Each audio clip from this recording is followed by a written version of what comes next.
Chapter 1. I was in the middle of a shoot when a call from Sincere Blackwood summoned me all the way back home. Stifling a sharp stomach pain, I caught the earliest flight I could. The moment I walked through the door, I heard him laugh to his friends. "She's just an entertainer. One call from me, and she has to come crawling back."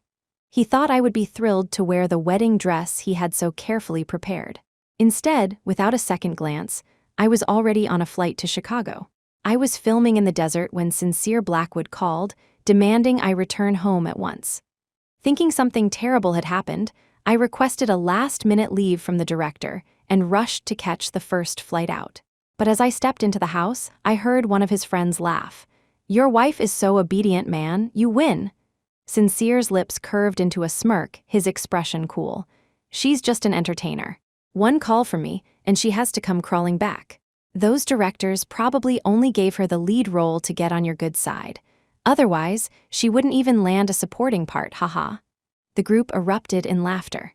My hand gripped the doorknob so tightly that it made a slight noise. "Hey, the lady of the house is back, come on in. We've been waiting for you," one of Sincere's friends called out, waving me over. The villa's living room was a mess, littered with empty wine bottles and nutshells, with barely a clear spot to step. 7 or 8 men and women were lounging on the sofa, laughing as they watched me. There was clearly no space for me. A bitter feeling rose in my chest, but I still took out the gift I had prepared and placed it gently on the table, planning to leave as soon as I'd set it down. "I won't disturb you all. I got this from a renowned spiritual retreat in the city to bring," before I could finish the word blessings. A woman beside me snatched the box and opened it. "Anything from Victoria, must be something special, let me see what it is. Ah, it's a bracelet." "Haha, you've got to be kidding. This looks like some cheap trinket you'd buy for a few bucks at a tourist trap." What a half-hearted gift. Seeing Sincere's face darken, another person tried to smooth things over. "It's the thought that counts, not the price, right, Sincere?" I watched as my gift was tossed aside carelessly. My eyes grew cold, and I turned to leave. But another cloying voice stopped me. "Don't go, Victoria Sincere told us you're a wonderful dancer. We'd all love to see you perform." The speaker was Candace Gable, a starlet who had recently shot to fame. Rumor had it she'd found a powerful backer, landing several major roles in a row. She smiled sweetly, leaning affectionately against Sincere, looking completely harmless. It was obvious who her backer was. Yeah, we heard you practice dancing for your new role. Give us a little preview," others chimed in, their faces alight with anticipation for a good show. When I remained silent, Candace blinked her innocent, dark eyes. "Victoria, we've been waiting for you for so long. You wouldn't deny us this little favor, would you?" I stared at Sincere, waiting for him to say something, but he just said calmly, "Candy wants to see you dance. Just do it."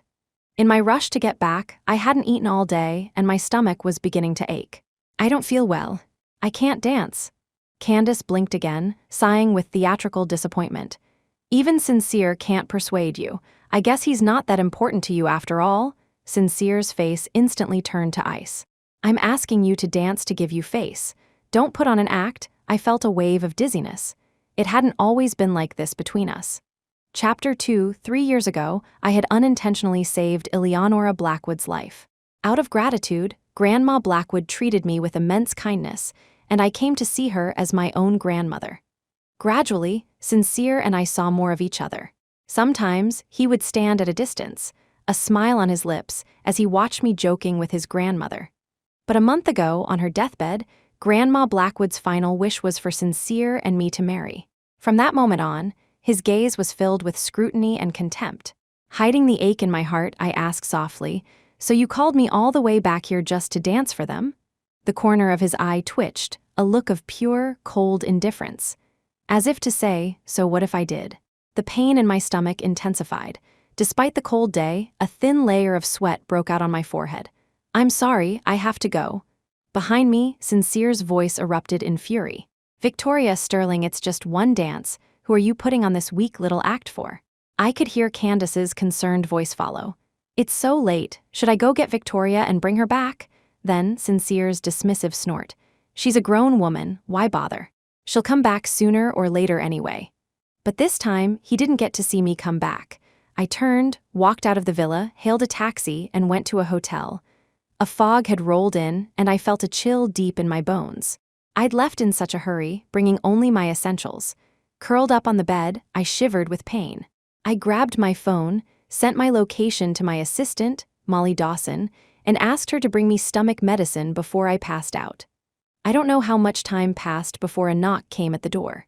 I slowly got up to open it, only to find Sincere Blackwood standing there. "If your assistant hadn't begged me, I wouldn't have bothered coming," he sneered, but upon seeing my bloodless face, he seemed to realize I wasn't faking. "If you were sick, why didn't you say so earlier?" His face was still a mask of sternness as he tossed a box of medicine at me as if granting a great favor. A wave of bitterness washed over me.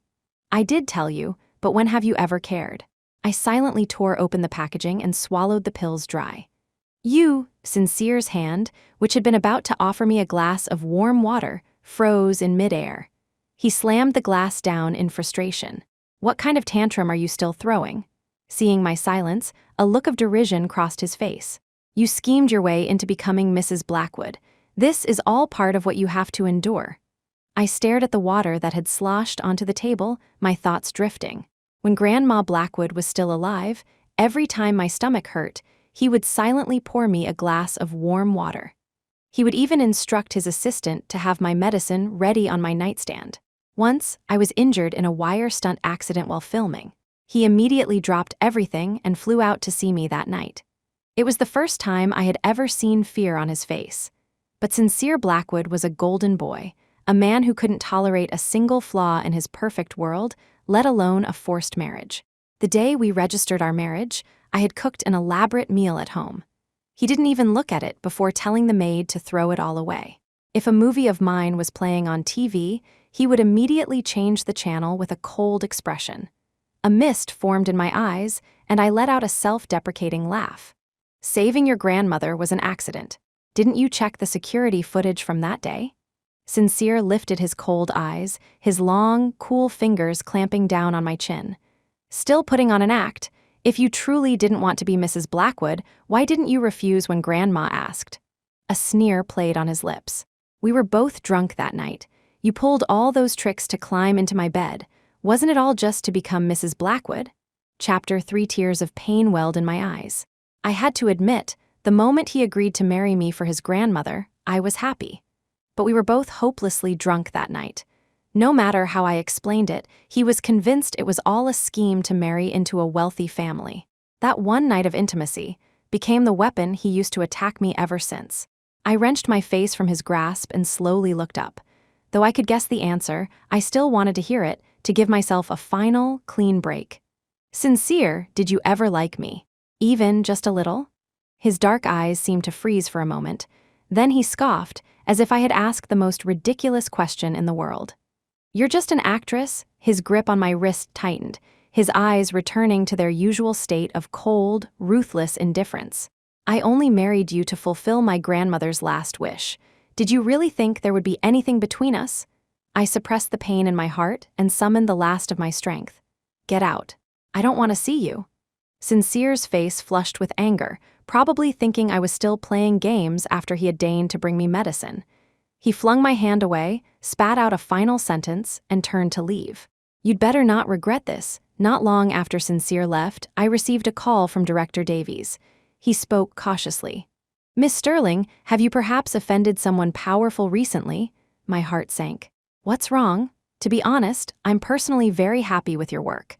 You know, I auditioned hundreds of actresses before choosing you. Today, the investors suddenly demanded we replace the female lead. You might know her, it's Candace Gable, the one who's blown up recently." Sensing my silence, Director Davies tried to console me.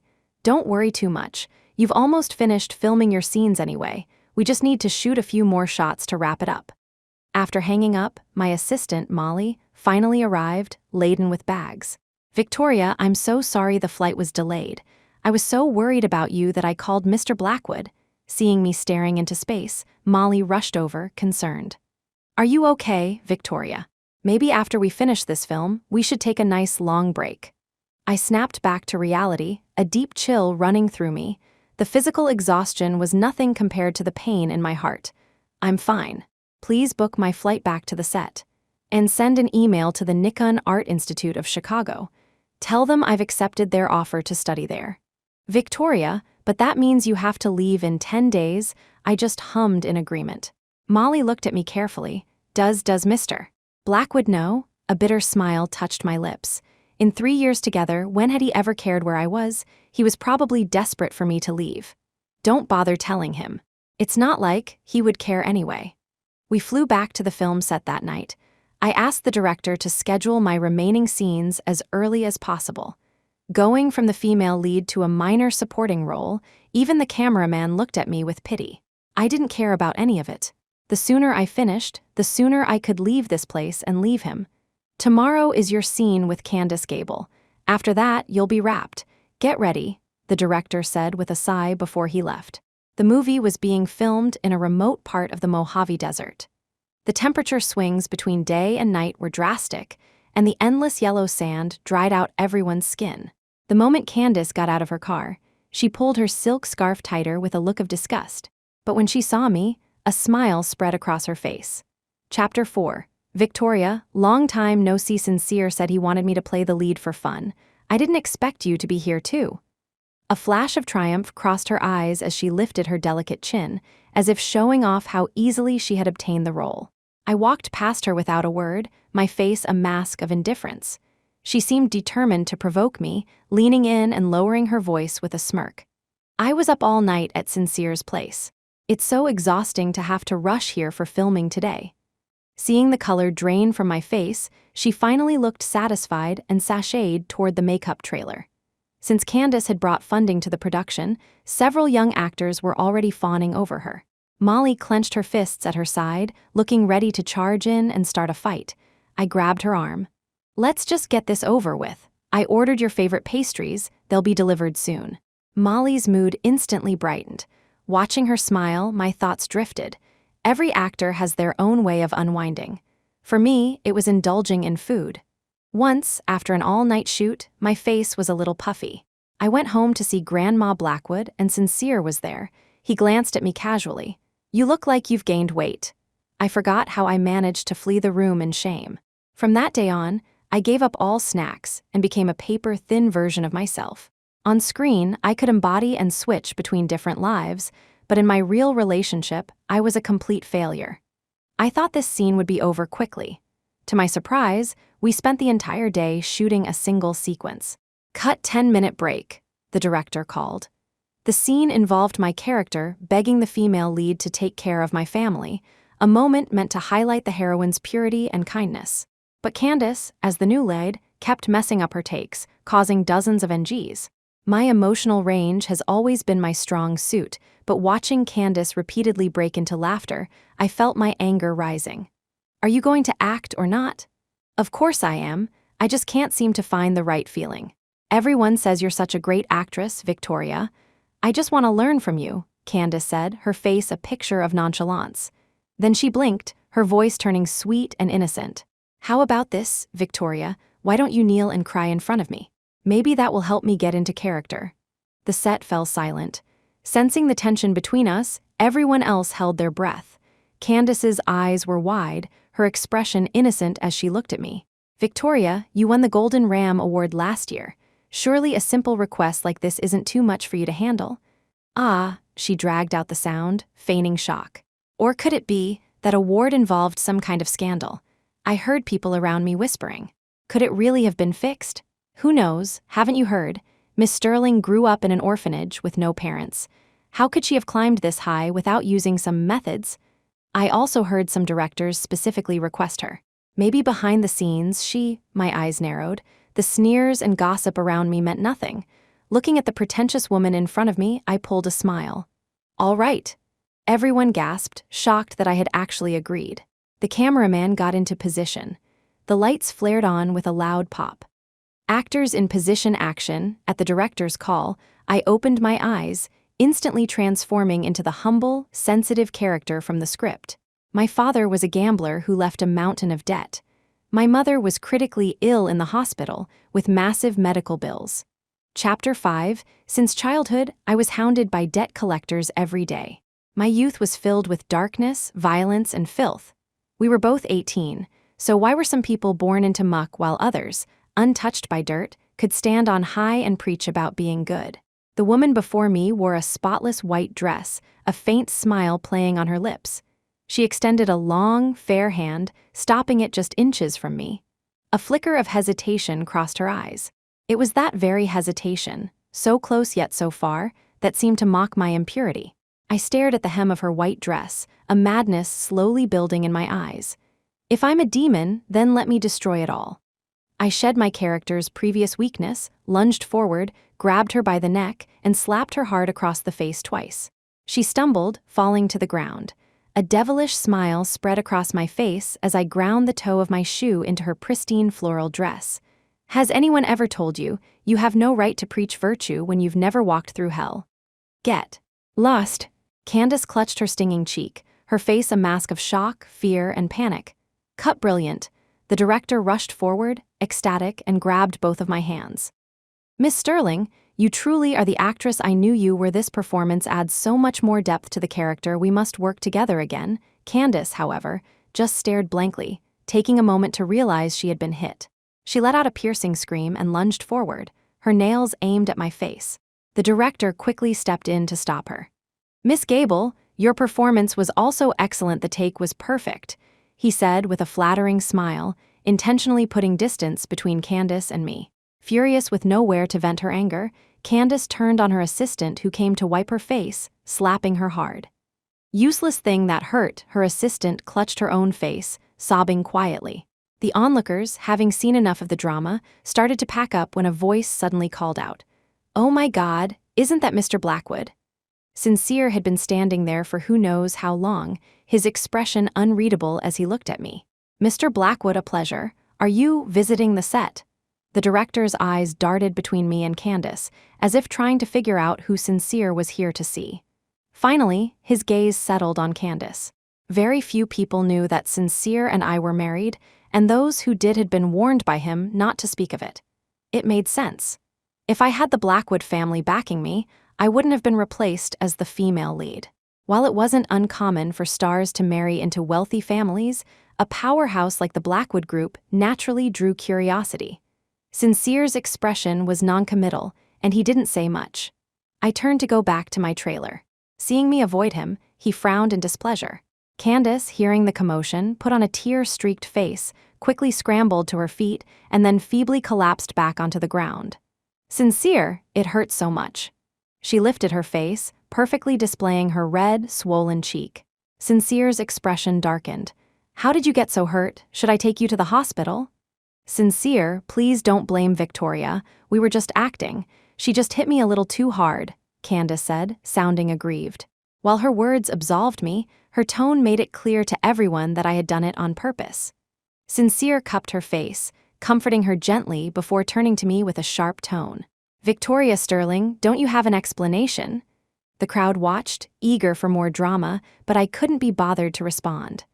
I used to rush to explain myself, only to be met with his heartless ridicule.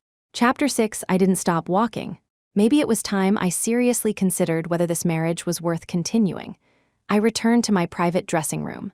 A few moments after I sat down, Molly came back and whispered, Victoria, I just saw Mr. Blackwood carrying Candace Gable to the hospital. She poured me a glass of warm water and, seeing my lack of expression, continued, the director was going to throw a wrap party for you. The reservation was all set, but Mr. Blackwood invited everyone to dinner at the Grand Hyatt instead. They all left. I understood what she was implying and just gave a slight smile. It's fine. I was just a minor character in this show anyway. A wrap party doesn't matter. Just then, there was a knock at the door. It was the male lead of the show, Leo Hunter. He was holding a bouquet of flowers and a small cake, smiling as he said, Miss Sterling, congratulations on wrapping up your scenes. Leo Hunter was handsome and had the kind of clean-cut look that young girls adored. His smile was gentle and shy. I was a bit surprised but quickly took the flowers. Thank you, and please, don't call me Miss Sterling. Just call me Victoria. To be honest, I didn't expect you to come. I thought everyone had gone to the hotel. I had this prepared for you a while ago. It's no big deal if I miss the dinner. I thanked him sincerely, and we chatted for a bit. As he was about to leave, he suddenly looked flustered, his ears turning red. "Could I give you a hug as a farewell?" Before I could even react, he stepped forward, gave me a light, quick hug, and then let go. He mumbled a "keep it up" and practically fled. For a moment, I thought I saw a flash of light, but I didn't have time to think about it. Ding, a message popped up on my phone, snapping me back to reality. Sincere. If you want to continue working in this industry, you will come and apologize to Candace Gable. Immediately. Apologize? A strange mix of sadness and anger surged through me. More than anything, I suddenly felt ridiculous. I used to think that if I gave him my whole heart, Sincere might spare me a glance. He was cold and aloof, and I thought he was like that with everyone. But it was obvious to anyone with eyes that he treated Candace Gable differently. So what was I? I stared at my reflection in the mirror, lost in thought.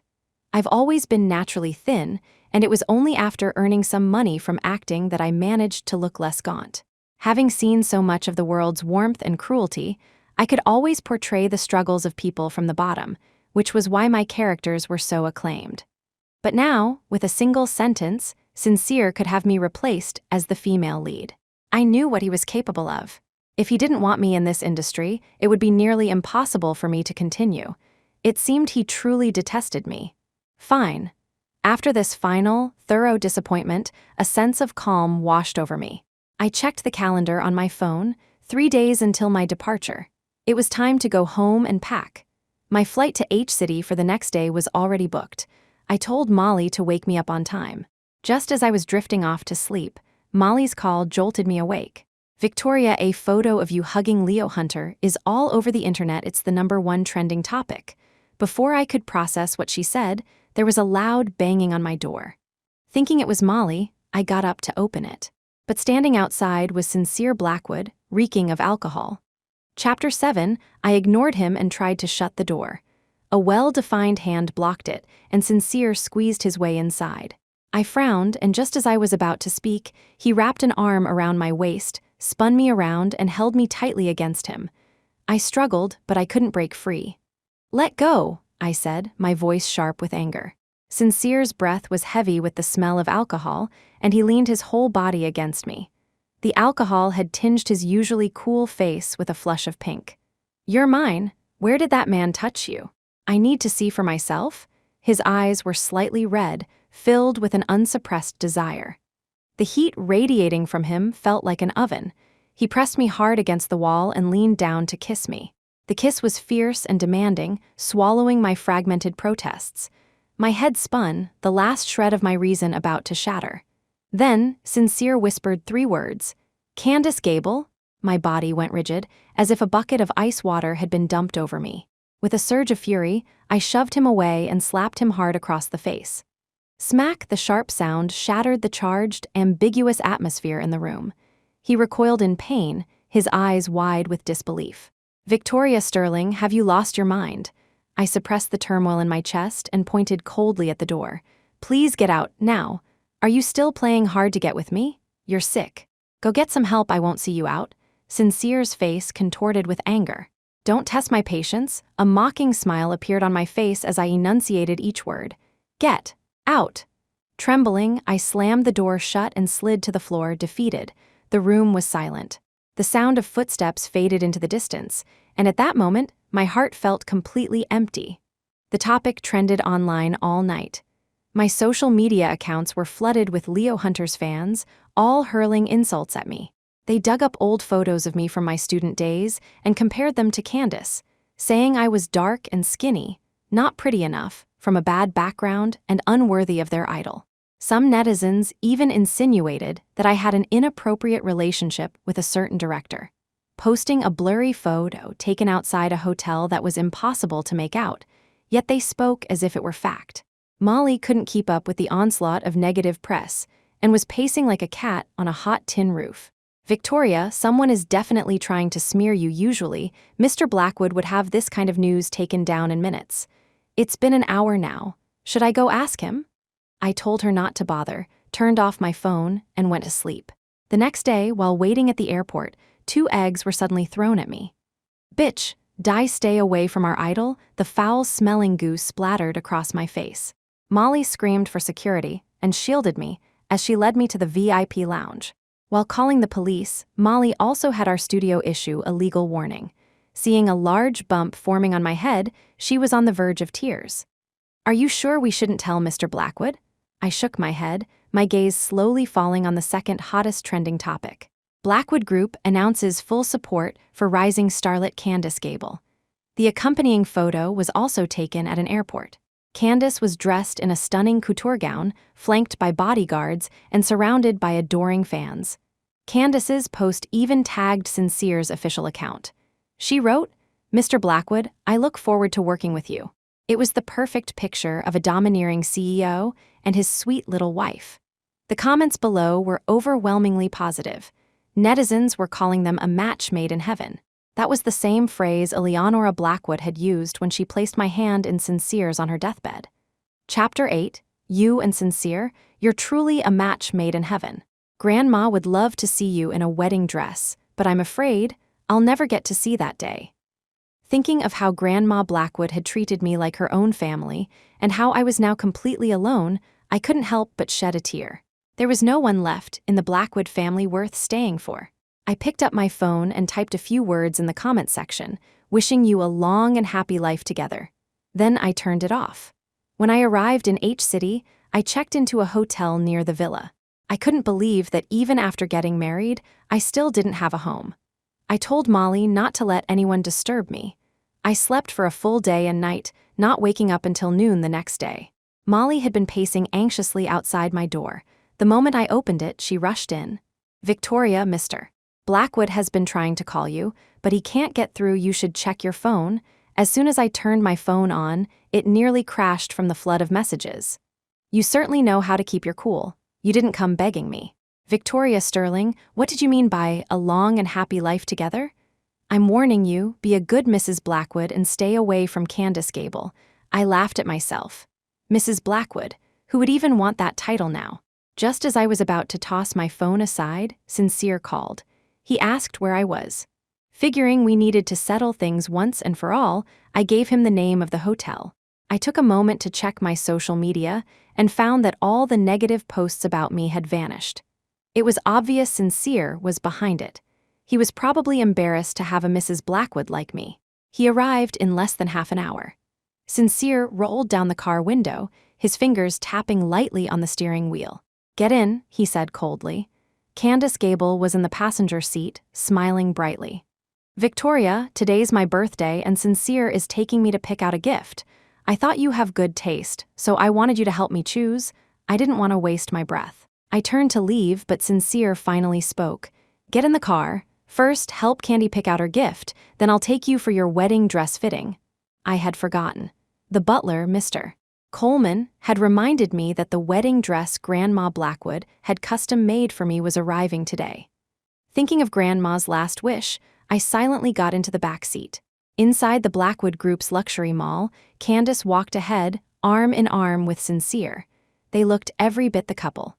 "Isn't that Candace Gable from the headlines? She's the woman Mr. Blackwood is personally promoting. Maybe they're about to announce something. There's someone else with them. She looks vaguely familiar. Look at how plainly she's dressed, probably the nanny." The sales clerks' voices weren't loud, but they were audible. I saw the curve of Candace's lips widen. Candace emerged from the fitting room in a snow-white tulle dress, twirling in front of me before leaning in close. "Victoria, Sincere says I look best in white. What do you think?" I scanned her up and down and said coolly, "A perfect, standing tall white lotus." Candace was about to flare up, but she caught a glimpse of Sincere walking toward us out of the corner of her eye. A strange, knowing smile crossed her face. Before I could react, her expression shifted to one of panic, and she threw herself backward. With a loud crash, Candace fell heavily to the ground, her head hitting the side of a cabinet with a sickening thud. She let out a pained cry. A whole rack of clothes behind her toppled over, crashing down on top of her. A line of red blood instantly trickled down her forehead. Chapter 9, whispers erupted from the surrounding crowd. People pointed at me, and some even took out their phones to take pictures. Candace lifted her face, her expression one of pained endurance. "Victoria, do you really dislike me that much?" Smack, a sharp slap landed across my face. Sincere's face was dark as he scooped Candace into his arms and roared at me. I never knew you were so vicious. If anything happens to her, you can forget about being Mrs. Blackwood." The force of the blow sent me stumbling to the ground, my ears ringing. It all happened so fast. All I saw was Sincere, like a madman, rushing out of the store with Candace in his arms. A young woman nearby helped me up. "I saw what happened," she said, her face filled with sympathy. "She fell on her own. You didn't push her." I swallowed the metallic taste of blood in my throat and gave a bitter smile. What did the truth matter now? I thanked the young woman and prepared to go for my dress fitting. I wanted to take a picture in the wedding dress Grandma Blackwood had prepared for me and bring it to her grave to fulfill her last wish. But when I asked the receptionist, she looked at me with surprise. "The wedding dress you're referring to? The lady with Mr. Blackwood just had it taken away." "I'm so sorry, miss. I thought she was." I thought I wouldn't care anymore, but my heart still felt a sharp sting. Without Sincere's approval, how could Candace have taken the dress? The next day, I went to the villa early, hoping to pack my things and leave quickly. When I tried to use my fingerprint to open the door, it failed several times. A maid who was taking out the trash saw me and approached awkwardly. "I'm sorry, madam.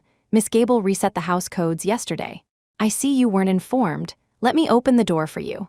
I walked up to the second floor in silence and entered the bedroom.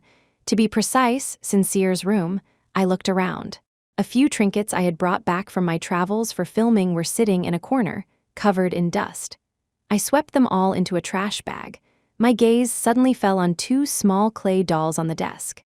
They were cute, caricatured figures of me and Sincere. The paint on the edge of the female doll was faded, as if someone had frequently held and rubbed it. I felt a pang of confusion. It was my second year at the Blackwood estate. While filming in Yunnan, I had met an old craftsman who made them for me. When he asked what I wanted, I showed him a secret photo I had taken of Sincere and pointed to both of us. I thought he would make two separate figures, but instead, he sculpted them as a couple holding hands. Looking at the sweet expressions on the two little figures, my heart had been in turmoil. It was only later that I understood I had developed different feelings for Sincere, but I clearly remembered putting them in my room. Why were they here? A thought flickered in my mind, but I lowered my head with a self-deprecating smile. The maid probably put them here by mistake during cleaning. I hesitated for a few seconds before finally tossing the dolls into the trash bag. Since I was leaving, there was no point in keeping them. Just then, Sincere came back. He looked surprised to see me throwing things away. "What are you throwing out?" My hand trembled slightly. "Nothing, just some unimportant things." He went into the room to grab a file. Perhaps sensing the room felt a bit empty, he frowned and asked the maid, "You haven't moved anything in my room, have you?" Chapter 10, the maid quickly denied it, looking terrified. Sincere couldn't pinpoint what was missing. Seeing me lost in thought, he approached me, looking a little unnatural. "Candace saved my life. As long as you behave yourself, you can continue to be Mrs. Blackwood." I gave him a faint look but said nothing. He stared at my still swollen cheek, and his tone softened with a hint of apology. "I'm sorry, I was just worried. I saw the security footage. She fell by accident. But you should also control your temper and not start conflicts with her." I laughed, so he knew Candace did it on purpose, but he chose to tell me to control my temper. I suppressed the churning emotions inside me and managed a calm, "I understand." He was silent for a moment, then asked nonchalantly, "You always used to wear the bracelet Grandma gave you. Why did you take it off?" I looked at my empty wrist, remembering that I had just placed the bracelet in his drawer. Grandma Blackwood had put it on my wrist on her deathbed, saying it was only for the Blackwood daughter-in-law. What was Sincere's expression then? Was he frowning, or did he silently approve? I couldn't remember. I replied casually, "Oh, I just don't feel like wearing it anymore." Perhaps because I wasn't throwing a fit, his brow relaxed a little. "I've introduced you to several well-known directors. They'll be contacting your assistant soon. You can pick a few scripts you like." I looked up at the man before me. He said it so casually, as if it were a trivial favor he could bestow upon anyone. I suddenly felt tired, so tired I couldn't hold it in anymore. "Sincere, tomorrow I'm going to..." Just then, his phone rang, cutting me off. He answered it, and Candace's panicked voice came through the line. "Sincere, I think someone is following me. I'm so scared." Sincere's face changed instantly. He comforted her briefly, then hung up and prepared to leave. As he was about to go, he realized I was still there and glanced at me awkwardly. "By the way, what were you trying to say?" My voice was flat. "Nothing." He turned and ran to the garage without a backward glance.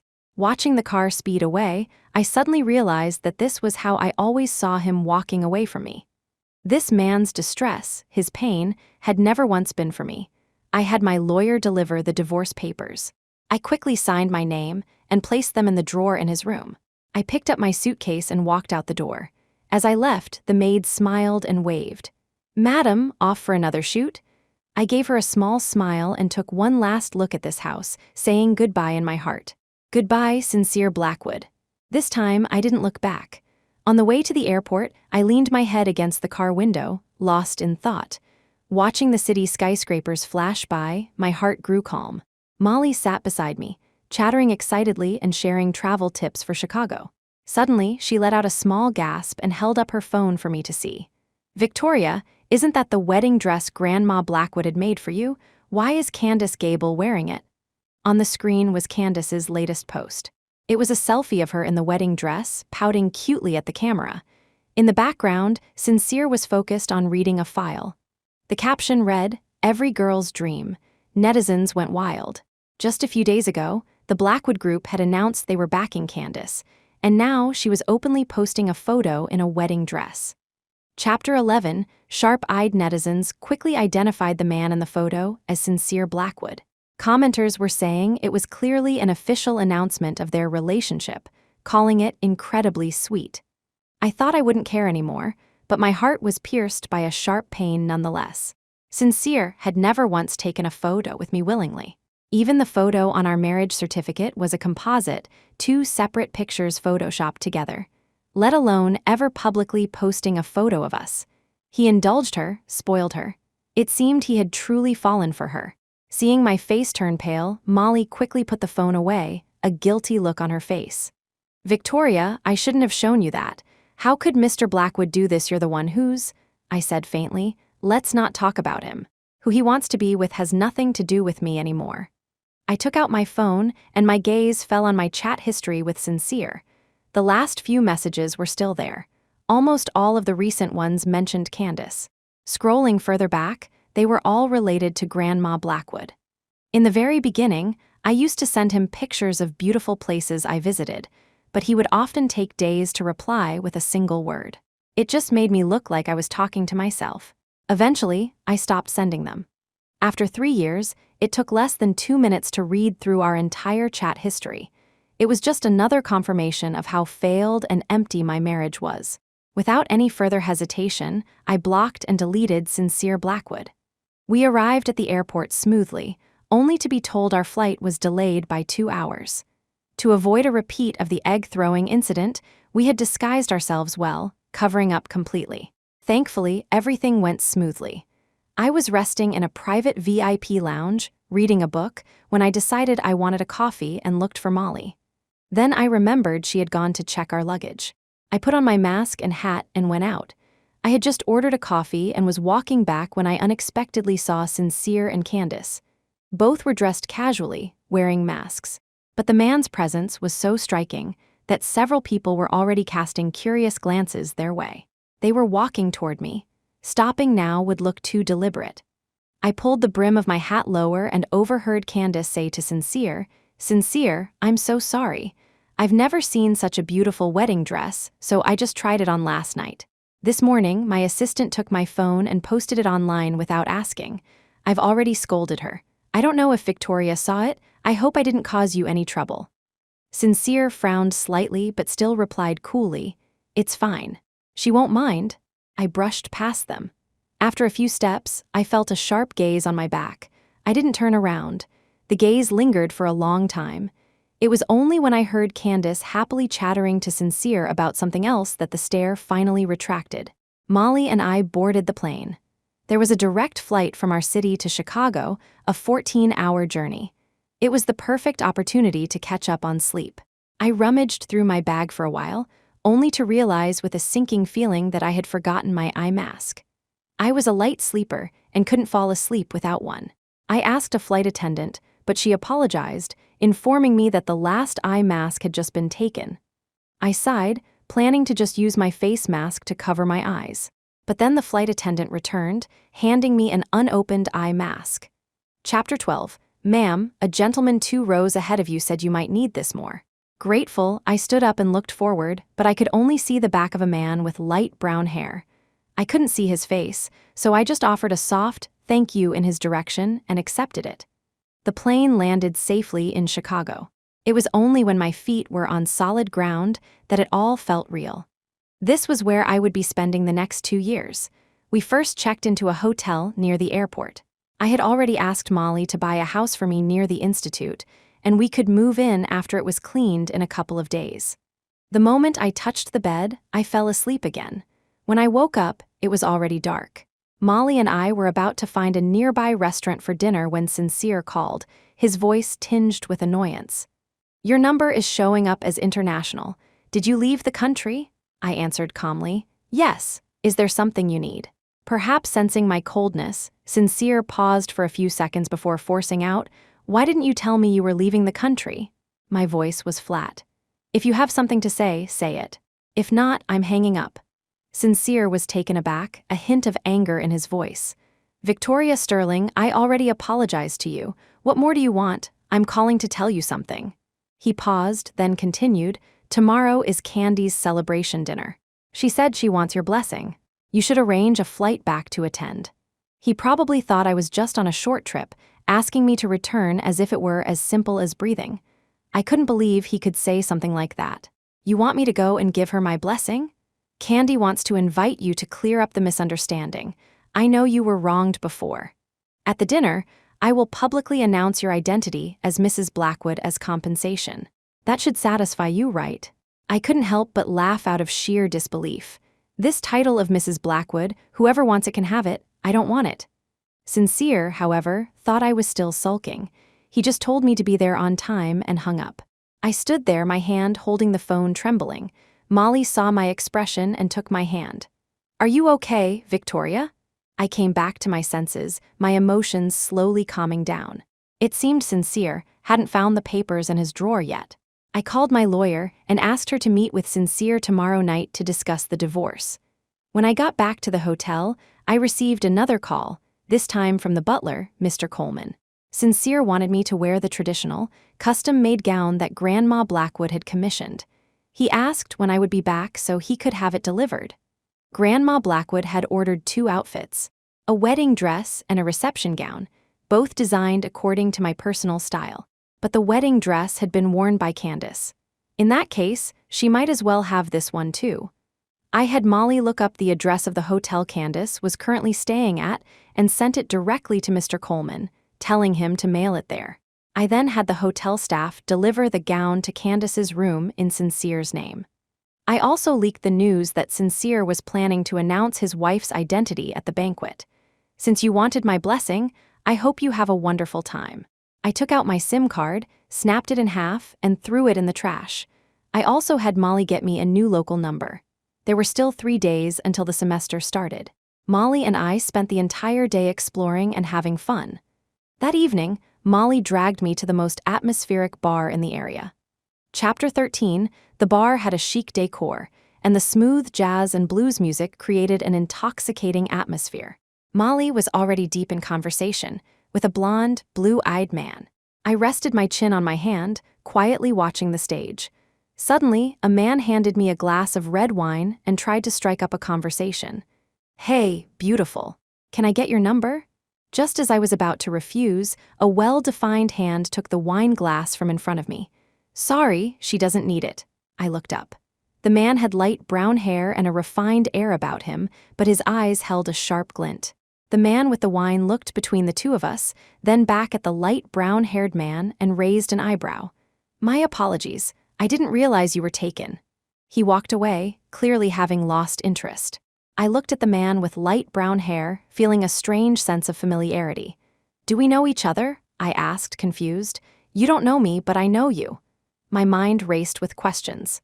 Was he an actor I had worked with before? Then it hit me. You're the gentleman from the plane who gave me the eye mask, aren't you? The man's handsome face broke into a small, non-committal smile. Thank you. You were a great help to me then. Just then, the man's friend came over and called for him. Before he left, he said to me mysteriously, "We'll have a chance to meet again, Miss Sterling." I smiled as I watched them walk away, not giving it much thought. A moment later, Molly sidled up to me, her cheeks flushed. "I'm done for, Victoria. I think I just fell in love." I laughed and helped her up as she stumbled. "Let's see if you still say that when you're sober." We returned to the hotel, and I slept soundly that night. I dreamed I was back there. In the dream, it was my second year at the Blackwood estate. It was the day of our monthly visit to see Grandma Blackwood. I had been filming in the rain all day and had traveled for several hours. By the time I reached the villa, I had a high fever. My head was spinning, but I managed to sit through dinner with Grandma Blackwood. After dinner, she felt tired and went upstairs to rest. I, however, couldn't hold on any longer and collapsed onto the sofa. I don't know how much time passed, but I felt a cool hand on my forehead. I thought I heard someone curse under their breath. I was delirious with fever, my body burning up. When I felt something cool, I instinctively nuzzled my face against it. My entire face was buried in the person's palm.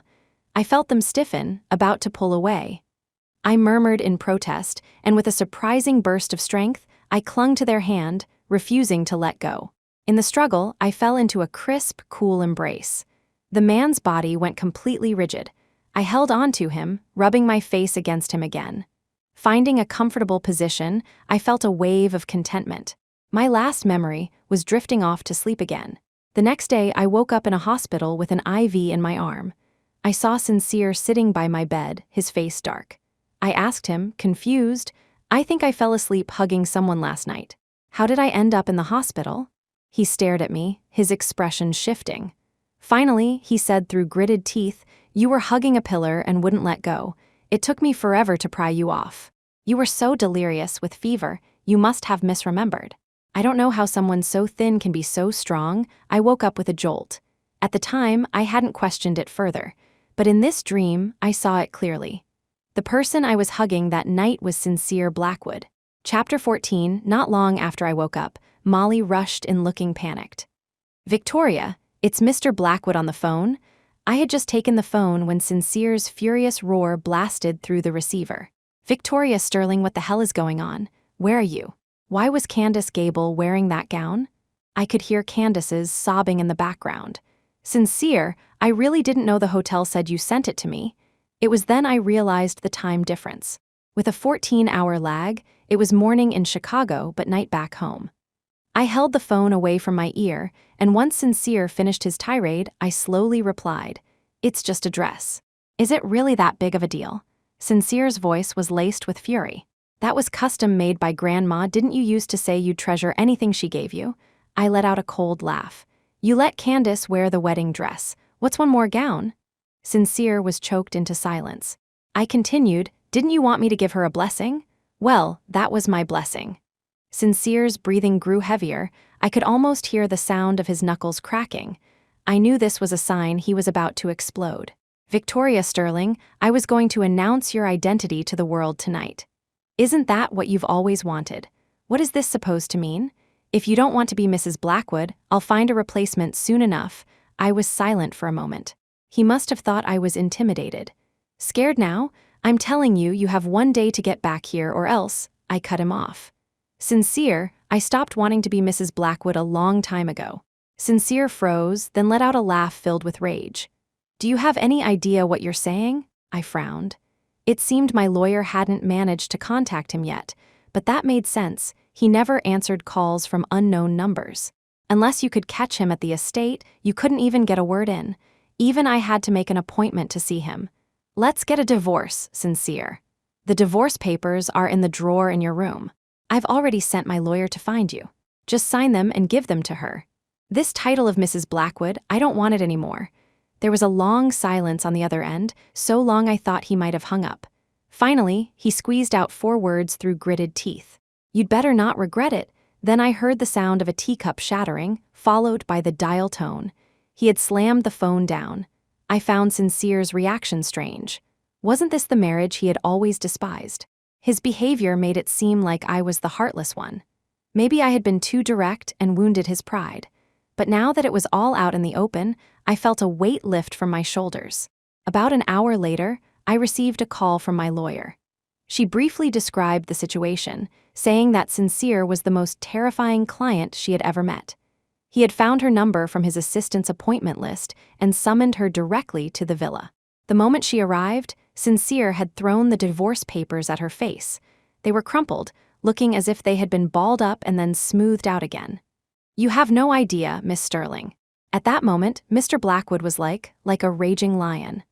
I asked him when would be a convenient time to finalize the divorce proceedings, and the look he gave me, it was like he wanted to tear me to shreds.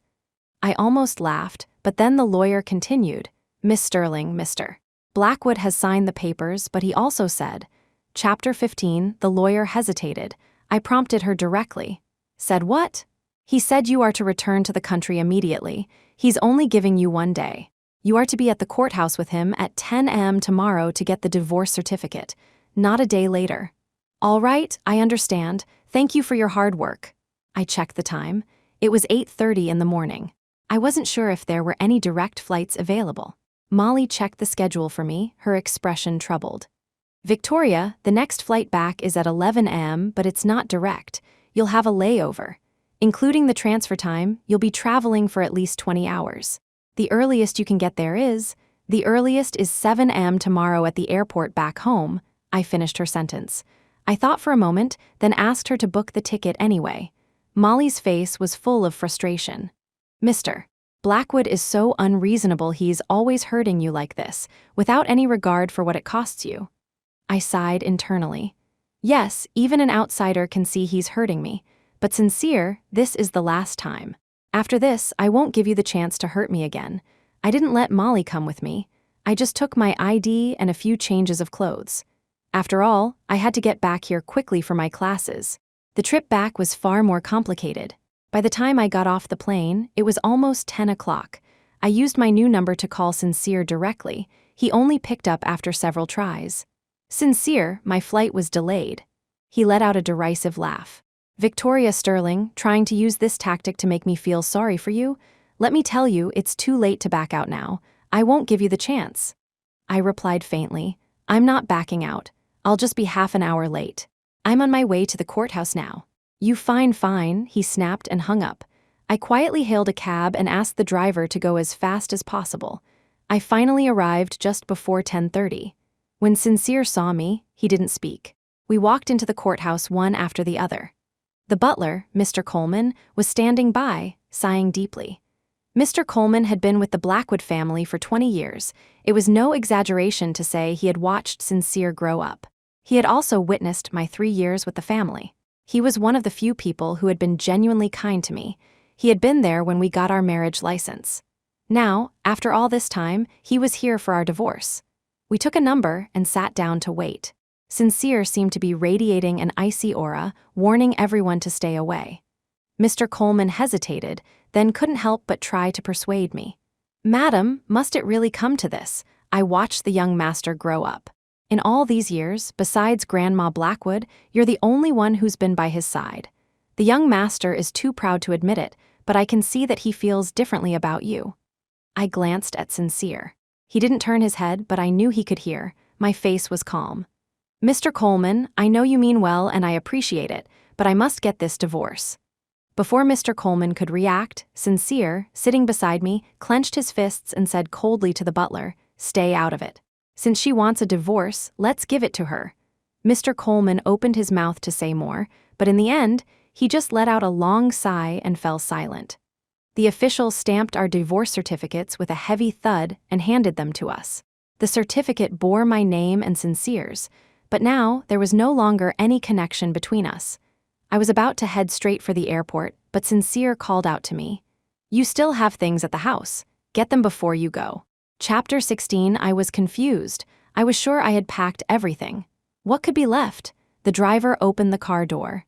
Sincere got into the back seat, and Mr. Coleman took the passenger seat. They were both clearly waiting for me. I steeled myself and sat down next to Sincere. He obviously didn't want to talk to me, but he couldn't stand me and Molly chatting enthusiastically on the phone.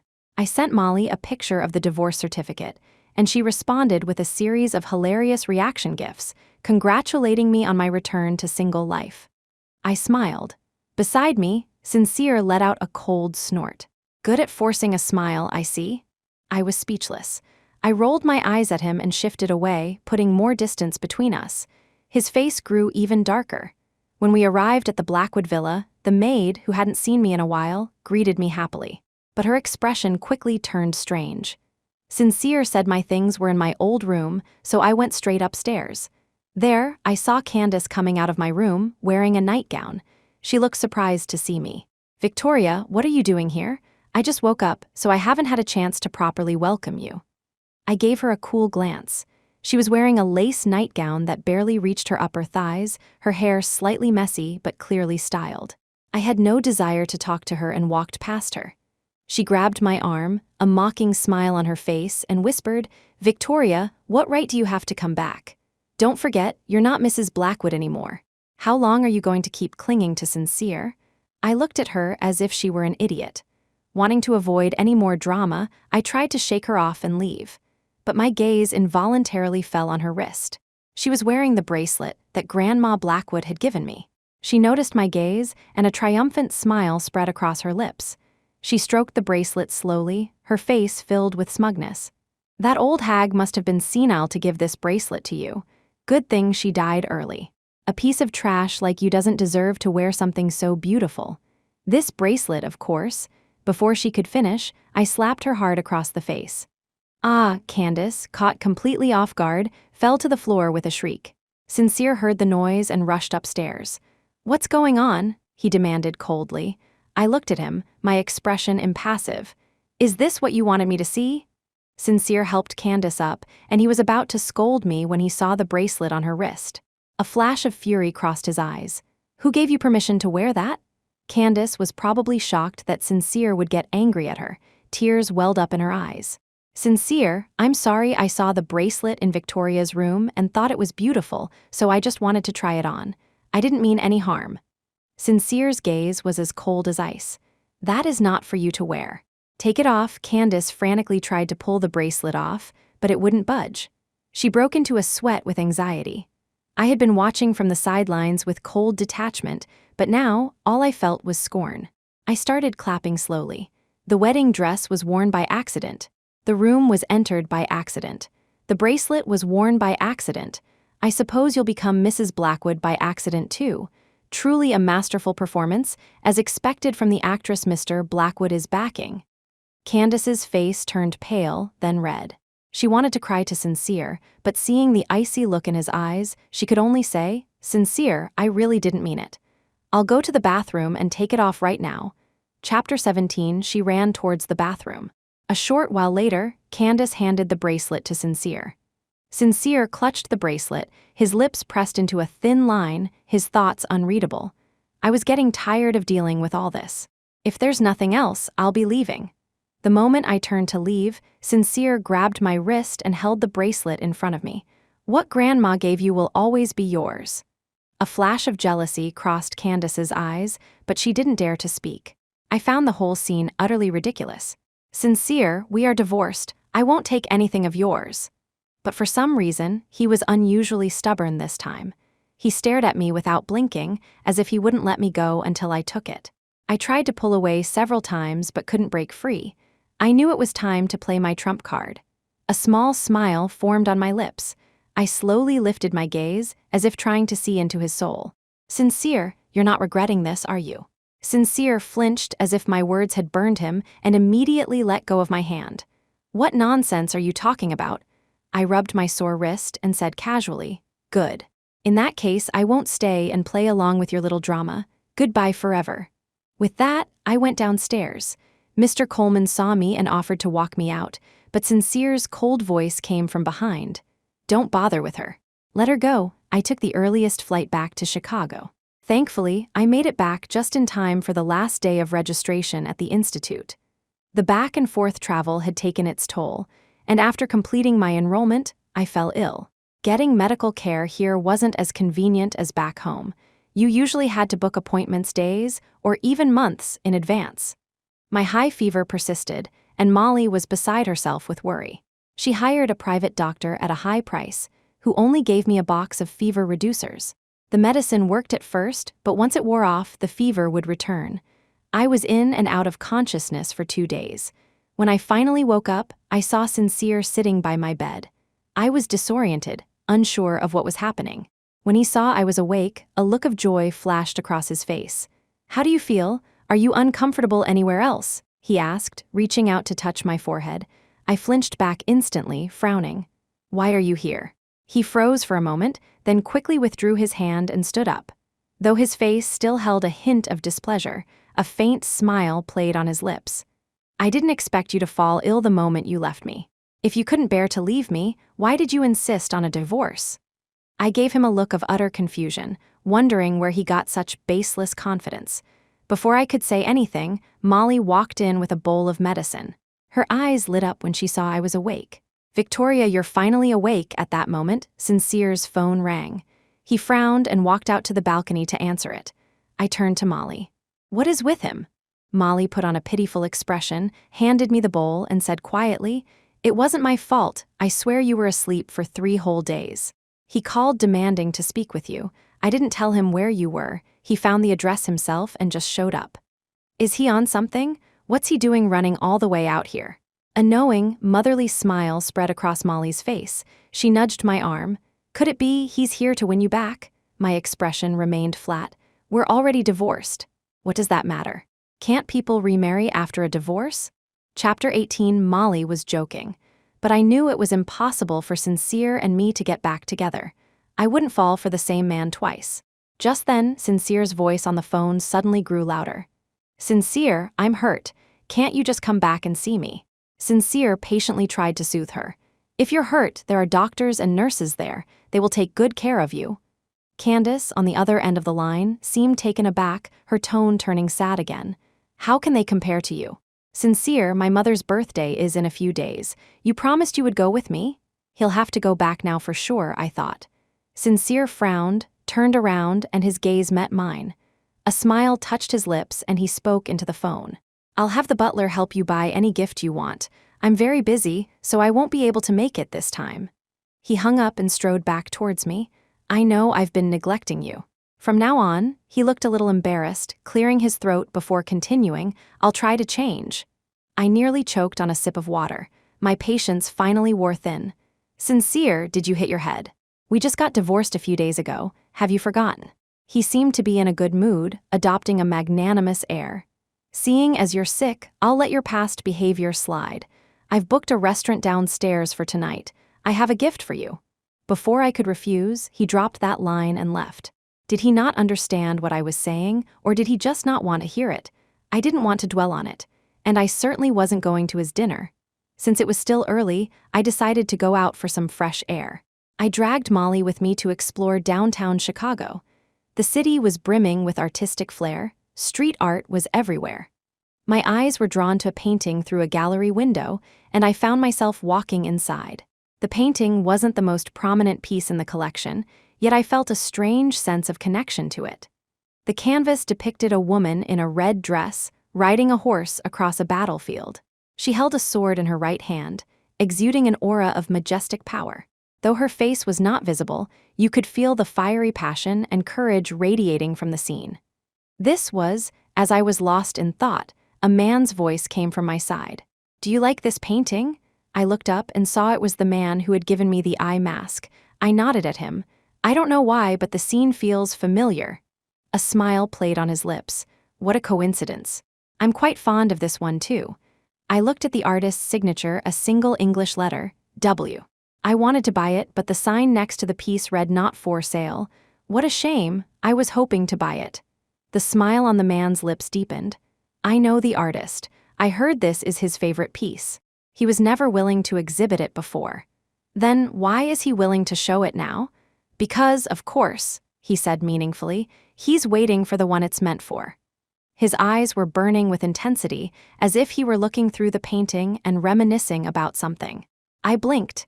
He quickly reverted to his refined, gentle demeanor, as if the previous moment had been an illusion. He took out a business card and handed it to me with a sincere expression.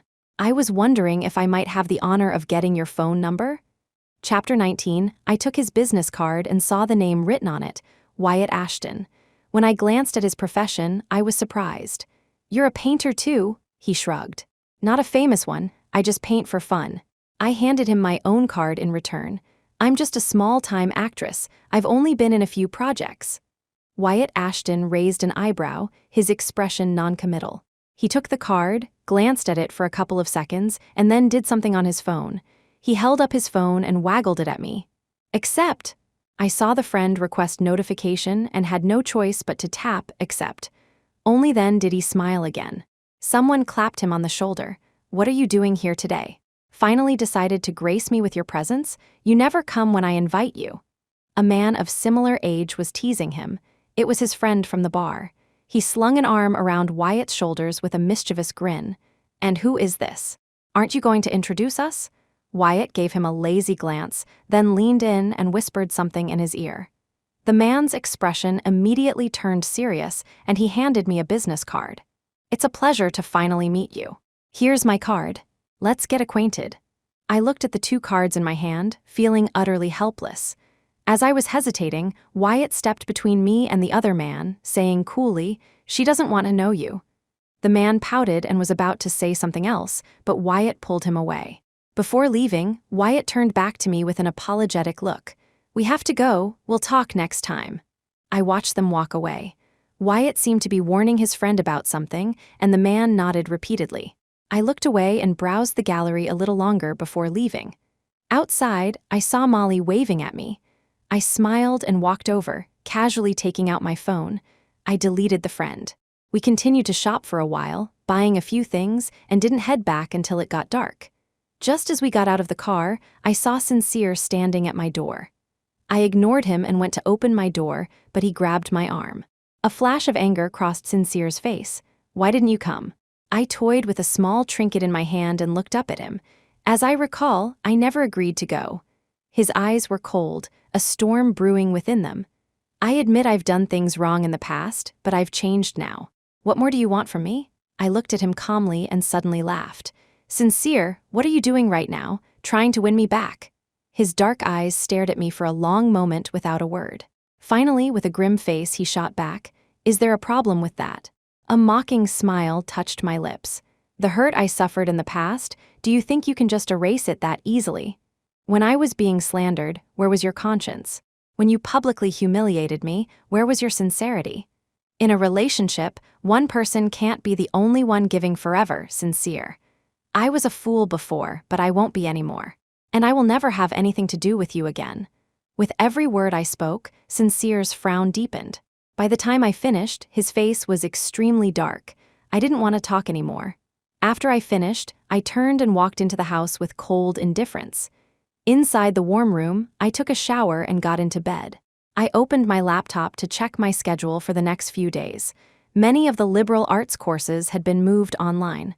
I didn't need to go to the institute every day. Chapter 20, that was convenient.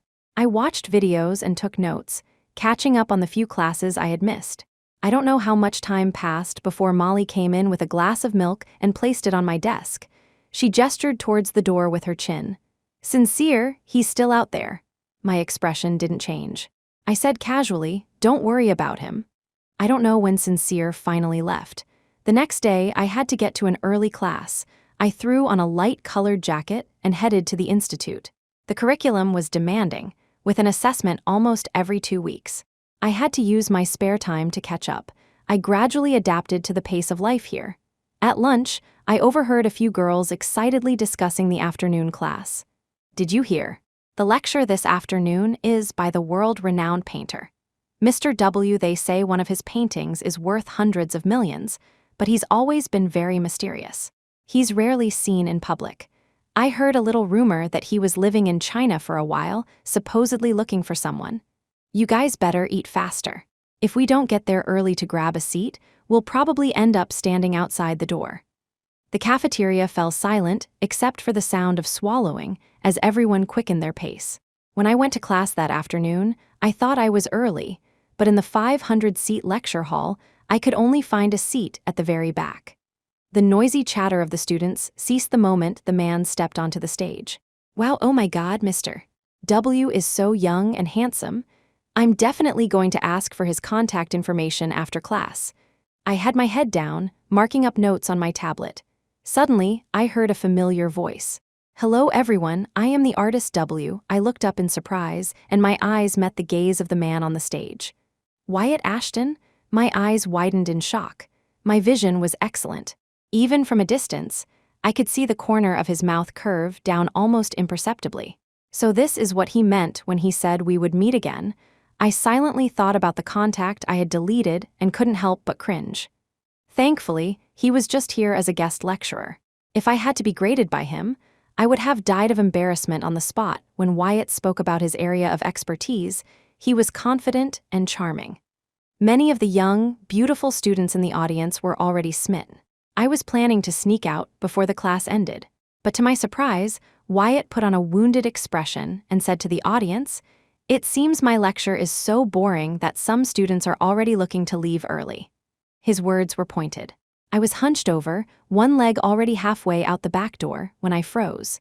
Hundreds of eyes turned to stare at me. The accusatory glares felt like they were piercing my back. I had no choice but to sheepishly retract my leg and sit back down. Having been an actress for so long, I had seen my share of big scenes. I was only embarrassed for a moment before my expression returned to normal.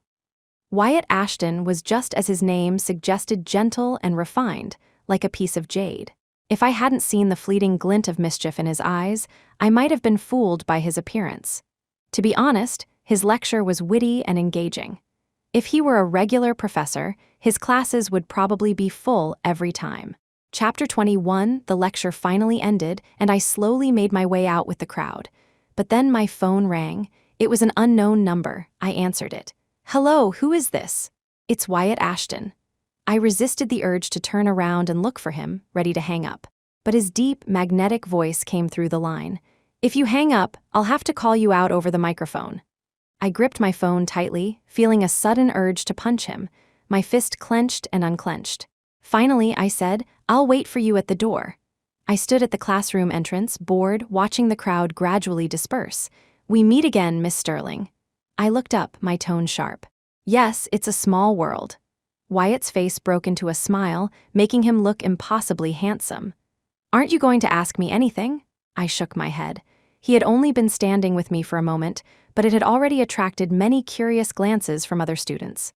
He subtly blocked their view, looking down at me. "I was going to tell you on social media, but I found out you deleted me." His tone was gentle and sincere, as if he were explaining himself to me. As he finished, his face even held a hint of grievance. I quickly took out my phone and accepted the friend request from my pending list. "I'm so sorry. I don't usually add strangers, so I deleted it out of habit." "My apologies, I'll add you now." Wyatt looked at his friend's list with satisfaction. Figuring the conversation was about to end, I said, "If there's nothing else, then I'll..." Before I could finish saying "be on my way," he nodded at me. "You're buying me lunch, right?" "All right then." He immediately dialed a number on his phone. "Cancel all my appointments for today." Then he looked at me obediently. "Where are we going to eat?" My words were stuck in my throat, halfway out. After a moment of internal struggle, I finally said, "Let's go then." Just as we walked out of the building, I saw Sincere holding a bouquet of flowers, his face ashen as he stared at me. Sincere took a step forward, his eyes filled with frost. "I need to talk to you." I acted as if I hadn't heard him and walked right past. He clenched his fists, his voice cold. "I'm talking to you, did you hear me?" I gave him a faint glance. "Sorry, I'm busy." Then I turned to Wyatt. "Let's go." Seeing that I was about to leave, Sincere grabbed me, his voice trembling slightly. "Victoria Sterling, you never used to be like this." The pull made me stumble, and I nearly fell. Just as I was about to speak, Wyatt stepped in, yanking Sincere's hand off my wrist. He then took out a tissue, gently wiped my wrist, and tossed it accurately into a nearby trash can. He did it as if he were discarding something filthy. Wyatt's movements were slow and deliberate, but his gaze towards Sincere was icy. "Didn't you hear her say she's busy? If you touch her again, it'll be harassment." Sincere's face darkened, his eyes blazing with fury. "I'm talking to her." "What's it to you?" He turned to me. "Victoria Sterling, I know you're still angry, so you hired an actor to provoke me, but you need to know when to stop. You know my patience has its limits." I slowly looked up at the man before me. Chapter 22, I once offered him my whole heart, and he treated it like dirt. He hurt me again and again, pushed me down time after time. And he still thought I would shamelessly go back to him for a reconciliation. For the first time, my eyes held a look of disgust for him. Sincere, you are ridiculous. You can't possibly think I still have feelings for you, can you? Are you a child living in a fantasy world? Sincere was stung by my look of revulsion and stumbled back a step. His hand gripped the roses so tightly that his knuckles turned white. For a fleeting moment, I thought I saw a flicker of pain in his eyes. But when he looked up again, his expression had returned to its usual cold, arrogant mask. Victoria Sterling, I dropped everything back home to come here and find you. Isn't that enough? Come with me now. This is your last chance. I laughed. I slowly walked up to him. With a swift motion, I knocked the bouquet from his hand. Red rose petals scattered on the ground. I stepped hard on the petals, grinding them into the pavement with the toe of my shoe. I looked at him, my expression indifferent. Sincere, you don't even know I'm allergic to pollen. Is this what you call sincerity? Sincere froze, stunned. He muttered, How could you be allergic to pollen? That last time you... My voice was cold. That time, Candace caused me to have a severe allergic reaction, nearly suffocating me. I couldn't find a car and I begged you for help, but you ignored me, driving off with her to have fun. I almost died on the side of the road. That day, someone had sprinkled a large amount of pollen into my usual setting powder. The moment I opened the case, I felt my airways constrict, my chest tightening painfully. I ran outside to hail a cab, but none came. Just then, I saw Sincere driving by with Candace, and they stopped in front of me. I clutched my chest, coughing uncontrollably, and begged him to take me to the hospital. He accused me of faking it. After they left, I was rushed to the hospital by an ambulance. The doctor said if I had arrived even a moment later, the consequences would have been dire. After I was discharged, I immediately reported it to the police, but the surveillance footage from that day was mysteriously corrupted, and no evidence could be found. It was only when Candace, unable to hide her smugness, taunted me about it that I knew it was her. Sincere's face turned extremely ugly. He seemed to be searching for an excuse but couldn't find the words. I didn't look at him again and walked out of the institute. Are you okay? Wyatt handed me a tissue. I quickly wiped away the tears from the corners of my eyes and managed a smile. Perfectly fine. Who doesn't have a scumbag ex? He saw that I had returned to my normal self and raised an eyebrow. Impressive for an actress. That emotional switch was really fast. Why did this man always say things that made me want to hit him? I swallowed my frustration and pointed to a restaurant ahead. This one will do. After seeing off the great Mr. Ashton, I threw myself back into my busy schedule. The diet in Chicago was almost entirely high carb. After 2 weeks of it, both my stomach and Molly's were staging a protest. We went to the supermarket and bought some ingredients. We planned to make some dumplings to satisfy our cravings. As we were busy in the kitchen, the butler, Mr. Coleman, called. My hands were still covered in flour, so I put the call on speaker. Mr. Coleman, what's up? There was a moment of hesitation on the other end before he spoke. Madam, could you come back and see the young master? He's not doing well. I paused, but my hands didn't stop folding dumplings. Chapter 23, What's wrong with him? Ever since the young master returned from Chicago, he's been sick. He just started to get a little better, and now he's drinking heavily every single night. If this continues, I'm afraid his body won't be able to take it. He's a grown man. If he doesn't take care of himself, who can control him? Madam, you can. If you're willing to come back, I'm sure the young master will listen to you. A cold smile touched my lips. Mr. Coleman, please don't call me madam anymore. We are divorced. I don't want to get involved in his affairs, nor is it my place to. Mr. Coleman's voice was pleading. I know the young master has broken your heart, but I'm out of options. After Madame Eleonora passed away, you were the only one he would talk to. I said faintly, doesn't he like Candace Gable? You should ask her. If there's nothing else, I'm hanging up. Mr. Coleman quickly interjected, Madam, oh no, miss. Sterling, the young master doesn't like Candace Gable at all, the one he cares about. Has always been you, I paused, putting down the dumpling I had just folded. Mr. Coleman, you don't have to drag me into this. Everyone knows he likes Candace Gable, don't they? Mr. Coleman let out a long sigh, as if he had been holding something in for a long time. A year ago, the young master was in a car accident while racing with friends in Fengyun County. He needed an emergency blood transfusion, but the local blood bank was short on supply. It was Candace Gable who donated 500 milliliters of blood and saved his life. The young master is good to her only to repay that debt. As Mr. Coleman was lamenting, I froze. Molly cried out from the side, "Fengyun County? Isn't that where you donated blood, Victoria?" Mr. Coleman was stunned on the other end of the line. "What blood donation?" Molly turned off the stove and leaned closer to the phone, speaking loudly. "Oh, yes, Victoria was filming there at the time. She donated 500 milliliters of blood to someone who was in a car accident. If it weren't for Victoria's kindness, who would donate that much?" She fainted right after donating. Mr. Coleman's voice trembled as he asked, "And Miss Sterling's blood type is?" It's B. The nurse said they had been waiting for a while, and Victoria was the only one who came forward. If no one else donated, the patient might not have made it. So it was Sincere who was in surgery. But how did it become Candace who donated the blood? Mr. Coleman burst into tears. "When I arrived, I didn't see you two. Candace was sitting on a nearby bench. I thought it was her, so I asked if she had donated blood. She hesitated for a moment before admitting it. I thought she was just being humble and didn't want to take credit. To think it was actually Miss Sterling who donated the blood. Fate can be so cruel. If I had known earlier, none of this with Candace would have happened, and you and the young master would never have divorced." "No, I have to tell the young master about this." Mr. Coleman hung up immediately. "I was lost in memories. I had no idea at the time that the blood I donated was for Sincere. I felt cold all over after the donation and fainted on the spot. Molly helped me to a nearby rest area. Once I felt better, we went back to the set. I never gave the incident another thought, and I certainly never mentioned it to them. Sincere must have asked the butler to keep it from Grandma Blackwood so she wouldn't worry. That's why I had no idea Sincere had been in a car accident. I was on set for 2 straight months before I went back. It was only later that news of Candace's sudden rise to fame started to appear." Chapter 24. So that was how it happened. I sat there, stunned, for a long while before letting out a soft sigh. Perhaps this was fate.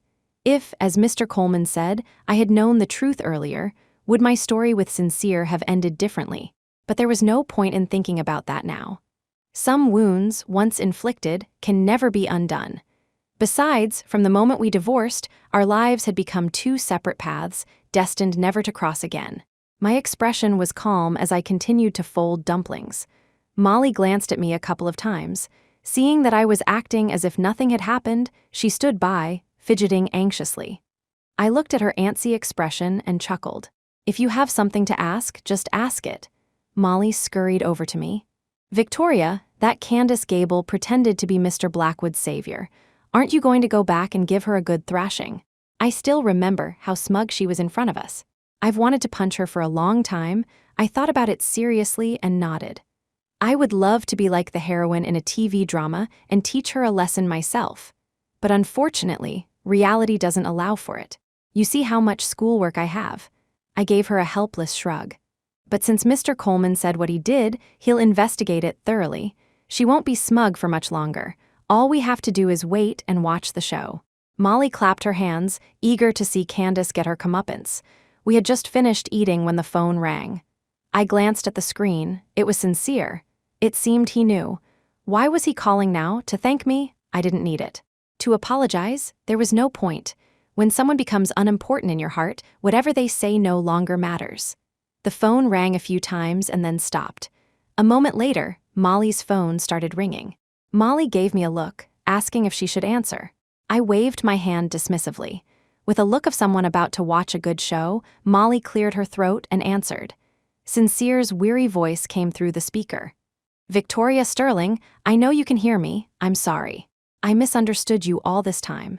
I know it's too late to say anything now, and I'm not asking for your forgiveness. But don't worry, Candace lied to me, and I will not let her get away with it after I deal with her. I'm coming to find you." He finished, but there was no reply. After a long silence, he added in a barely audible voice, "Please wait for me." After the call ended, Molly winked at me and pointed at the phone. Is Sincere trying to play the part of the devoted, domineering CEO now? I burst out laughing. Who cares what he does? We washed up and went to bed early. The next morning, while I was in my early class, Molly sent me a message. Victoria, you have to see the trending topics. I opened the social media app. The #1 trending topic was blatant. Candace Gable's academic credentials falsified, labeled a disgraced artist. The second, Candace Gable's diva behavior on set exposed by multiple directors. The third, Candace Gable poisoned fellow artist, causing hospitalization. The entire list was filled with scandals about Candace. Every link led to irrefutable proof. I clicked on the third topic, which was rapidly gaining traction. The post already had hundreds of thousands of comments. The exposé included chat records and voice messages of Candace arranging to buy pollen to poison someone. Chapter 25, and at the very end, there was even a video of Candace admitting to my face that she had been the one to use the pollen, leading to my hospitalization. The internet exploded. Netizens flooded Candace's social media, calling her vicious and fake. Even her most dedicated fan sites quickly unfollowed her and issued statements expressing their complete disappointment and withdrawal from the fandom. Among the thousands of comments, one reply was pinned to the top. Candace would never do this, someone must be framing her, we have to believe in her. Netizens quickly uncovered that this was Candace's alternate account. A torrent of abuse was hurled at her in the replies. By the time I clicked on the account, it had already been deleted. The Blackwood Group also released a statement, claiming the company was also a victim, deceived by Candace Gable. They announced that they had terminated her contract and had provided the police with evidence related to the poisoning incident for legal action. At the Blackwood Villa, Candace knelt at the gate, her expression desolate, her head hitting the ground with heavy, repeated thuds. In a short time, her forehead was covered in bloody marks. She was out of options. She was ambushed at her apartment and pelted with rotten vegetables and eggs whenever she stepped outside. Everything she had done was exposed online. The entire internet was cursing her. The fans who had once stood by her so devotedly had all turned against her. But why? In just one night, she had fallen from the clouds into the mud. She didn't dare take a taxi and had run all the way to the villa. But when she finally arrived, she couldn't see Sincere. She kept calling his phone, but it was always off. Why? Why wasn't Sincere answering her calls or replying to her messages? Could it be that he didn't know what had happened yet? That must be it. If Sincere knew, he would have already taken care of it for her. He must be busy. She rushed to the villa gate, but the guards coldly blocked her way. She looked at them. They were all new, unfamiliar faces. She flew into a rage. Who do you think you are, trying to stop me? Do you have any idea who I am? I need to see Mr. Blackwood. Let me in. If you don't, you'll regret it. The guards remained impassive, standing their ground. Seeing them form a line to block her, Candace flew at them, slapping and scratching. She even tried to ram her head into them, and somehow she managed to slip through. She ran, screaming, "Sincere, it's me, Candy, help me." Sincere, inside the villa, Sincere's face was dark. The new guards were useless, letting her break in. He hadn't even had a chance to deal with her, and here she was, walking right into the lion's den. When Candace saw Sincere in the distance, she was overjoyed. She ran faster, throwing herself at his legs and clinging to them. The guards who had been chasing her stopped in their tracks when they saw Sincere. Sincere's face turned livid as he looked at Candace clinging to him. A vicious light flashed in his eyes. He tried to shake her off, but she held on tight. He roared at the guards, his face grim. "Are you all just for show?" Candace thought she was saved. She turned to the guards triumphantly. "My Sincere is here. Who was it that tried to stop me? I'm going to have every single one of you fired, all of you. Get out of the Blackwood estate." The guards looked at each other, utterly bewildered. Chapter 26, Sincere's hands clenched into fists, his chest heaving as if he were about to unleash a storm of fury. Candace, however, felt like she had found her champion and instantly became arrogant. "Sincere, I don't know where these people got the nerve, but they actually pushed me just now. You have to stand up for me. You useless things, you and you, all of you, come here and drag them away." Candace stood up straight, pointing at the other bodyguards one by one. The gate guards trembled, but the bodyguards stood motionless, their eyes fixed forward. Sincere finally roared, "Drag her away." Candace's heart filled with glee. She knew it. Her Sincere wouldn't let her get hurt. He would definitely defend her the next second. Candace found herself being lifted off the ground. Panic washed over her. She kicked her legs wildly, screaming at the bodyguards. "Let me go, you've got the wrong person, you useless fools." Sincere sent her flying with a single kick. The force of the blow was so strong that she tumbled across the ground. Candace clutched her stomach, her eyes wide with disbelief. Sincere, why did you hit me?" Sincere's face was a dark mask, the veins on his forehead bulging. "I hit you because you deserved it. Don't you think you deserved it?" Candace's eyes darted around, her thoughts racing. Could it be, did he know about what was online? Was he angry because it was embarrassing? Candace suppressed the metallic taste in her mouth, tears streaming down her face. "Sincere, I was wrong. Everything online, it was all my fault. You've been so good to me, you'll help me fix it, right? Those people online are just slandering me. Sincere, please, help me. They found my apartment and are camped outside my door. I have nowhere to go, only you can help me, Sincere." A chilling aura surrounded Sincere. He walked slowly towards her, looking down from his great height. "What else have you hidden from me?" Candace's heart pounded. She forced herself to remain calm. "Sincere, what are you talking about? I haven't hidden anything. You know everything about me, don't you?" Sincere's lips curved into a smile that didn't reach his eyes. "I'll give you one more chance. Tell me, what did you hide from me?" Candace shook her head frantically. Sincere had never looked at her like this before. A huge wave of panic rose from the bottom of her heart. She couldn't tell him it was her deepest secret.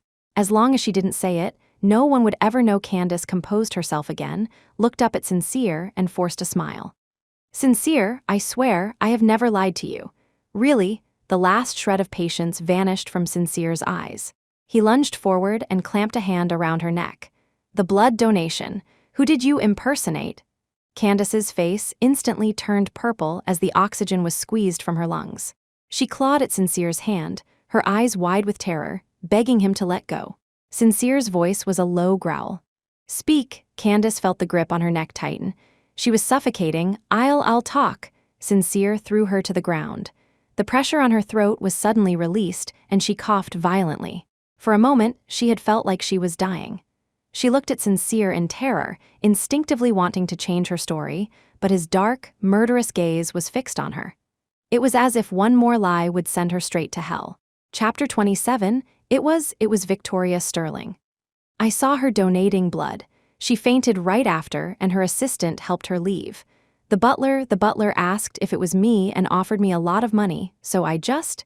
Candace confessed everything, trembling as she knelt on the floor. She knew she was finished. Completely finished. Hearing the truth with his own ears, Sincere felt a sharp pain in his heart. Because of Candace's so-called life-saving grace, he had relentlessly hurt Victoria. He had called her a mere entertainer, forced her to dance in front of everyone. He had crushed the gift she gave him. He had taken her favorite role and given it to Candace. He had let Candace wear the wedding dress that belonged to her. He had hit her. The more Sincere remembered, the duller the ache in his heart became. Victoria was only in her early 20s, yet she had endured it all.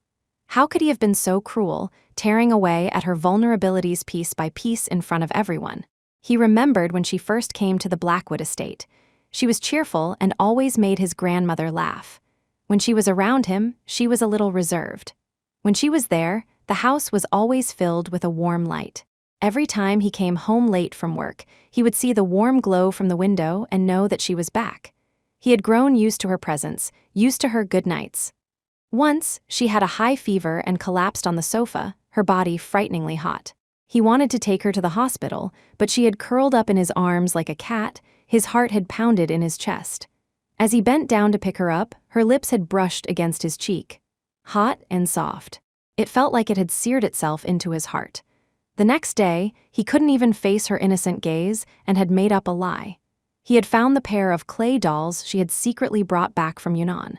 He had secretly taken them from her room and moved them to his own. He didn't dare to examine what those feelings were. He was used to being alone. His father had had an affair when he was 10. His father's secretary had climbed into his father's bed. In their own home, the secretary, covered in marks of affection, had smugly told his mother to get out. He would never forget his mother, holding him and sobbing. She had told him that women were poison, that he should never touch them. Later, both of his parents started new families. He felt like an extra, an unwanted presence. What was love? He had never had it, and he didn't dare to. On her deathbed, his grandmother had placed the bracelet on Victoria's wrist. A flicker of joy had sparked in his heart. He just wanted her to stay by his side, no matter how. That night, when his grandmother passed away, his heart felt empty. He drank heavily. When he woke up, he saw Victoria lying naked beside him. He saw the red and purple marks on her body. The image of the secretary's defiant face from his childhood flashed before his eyes again. He felt like he was plunged into an icy abyss. The only thing in his mind was his mother's repeated words. Women are poison. He had instinctively pushed her away, insulted her, humiliated her until he finally lost her for good. The online storm continued to rage. Many of Candace's fans were underage. Their opinions were easily swayed by public sentiment. When they loved her, they bought all her merchandise. When they hated her, they hurled the most vicious words they could find at her. Someone found Candace's address, and they swarmed it. Photos of Candace being pelted with eggs and rotten vegetables were released. In the pictures, her hair was disheveled, as if it had been violently pulled. Chapter 28, she scurried around like a frightened mouse, her hands over her head. Her eyes were filled with terror. I remembered the time I was pelted with eggs at the airport and couldn't help but feel a sense of poetic justice. I hadn't had a chance to settle the score with her before, but now, she had gotten what she deserved. I closed my phone, humming a happy tune. Whatever the case, Candace was now blacklisted by the entire internet, and that was a victory in itself. What's got you so happy? Care to share? Wyatt Ashton was standing in the hallway, smiling at me. Well, let's just say a villain has gotten there just deserts. In that case, to celebrate the good news, how about you treat me to dinner? I held up my hands coolly. Sorry, I'm busy. I walked straight towards the library. He fell into step beside me naturally. I turned to look at him. You're so familiar, it's like we've known each other for years. He smiled at that. Maybe we have known each other for many years. I just took it as a joke. As we were about to enter the library, he slowed to a stop. He stood about 6 feet away from me, his gentle eyes filled with sincerity. Victoria Sterling, do you remember that painting? It was 5 years ago, when I was traveling in Hengdian. I painted what I saw. Do you know why you felt it was familiar when you saw it? Because the person I painted was you. His gaze was intense. Victoria Sterling, can I pursue you? The early morning sun streamed down on him, casting a soft golden halo around him. The man before me was sincere and earnest, as if he were laying all the world's gentleness at my feet. No one had ever confessed to me so seriously before. In that moment, I even wondered if I was worthy. I stood there, frozen, not knowing what to say. Perhaps sensing my hesitation and awkwardness, he walked forward calmly. He handed me an invitation. You've already rejected me, don't reject this too. I took the invitation. It was for the inaugural global exhibition of the artist W, with the name printed in gold foil. I gave him a grateful smile. Okay. A few days later, I saw Sincere at my doorstep. He looked travel-worn and had grown much thinner. When he saw me, his eyes instantly lit up. Victoria Sterling. My gaze was calm. Sincere Blackwood. He slowly lowered his eyes. I know everything. I wanted to come and thank you in person, and I'm sorry. Seeing that I didn't say anything, he continued on his own. A lot has happened this year. I know you're doing well now, and I shouldn't be disturbing you, but I still wanted to come and see you. I was deceiving myself, thinking you would always be by my side. It was my foolishness that pushed you away, step by step. I'm not asking for your forgiveness. I just hope that in the days to come, you will be happier and happier. As Sincere spoke, a hint of sadness appeared in his eyes. Actually, I came to say goodbye. I've resigned from my position as CEO of the Blackwood Group back home and found a suitable successor. I'm going to Africa. There are new markets there, new opportunities. Maybe it will be worse, maybe it will be better. He handed me a few business cards. These are some overseas directors and agents I know. I've told them all about you. If you can use them, I would be very happy. Chapter 29, my expression was complicated, but I didn't take the cards. Sincere gave a lonely smile. He stood with his hands at his sides, his shadow stretching long under the streetlights. We both stood there in silence, with nothing to say. The distant sound of a clock tower chimed, and night quietly fell. He seemed to gather his courage. Finally, can I hug you? The man before me was thin, and his eyes held a hint of pleading. He seemed like a completely different person from the arrogant sincere I remembered. At that moment, I felt a slight pang of sadness in my own heart. I concealed the emotion in my eyes. "Okay."